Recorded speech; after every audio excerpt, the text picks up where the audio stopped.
Selamat sore teman-teman, halo Tribuners, kembali lagi bersama saya Reski Merta Regesa Putri di Tribun Lampung Wiki.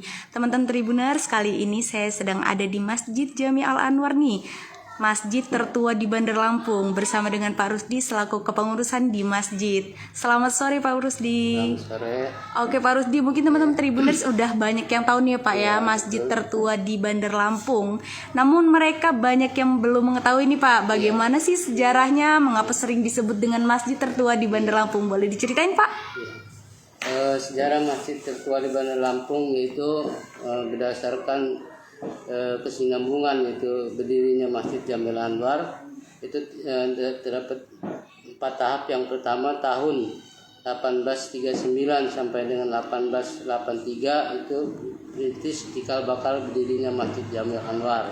Oke. Nah, terus tahun 1883 1888 itu dampak peristiwa Gunung Krakatau. Oke. Jadi meletus Gunung Krakatau itu 1883 itu. Nah, 1888 1922 usaha konsolidasi membangun kembali. Oh, berarti dibangun kembali ya Pak ya? Iya. 1888 setelah peristiwa Gunung Krakatau. meletus, iya. Setelah tahun 1922 1962 peranan Masjid Jami Al Anwar pada masa kebangkitan nasional dan perjuangan fisik. Oke. Jadi masjid ini dibangun juga untuk selain untuk peribadatan juga untuk perjuangan dulu di sini. Oh, perjuangan. Perjuangan markasnya di sini lah. Gitu. Oh iya. Sebelum kemerdekaan tuh.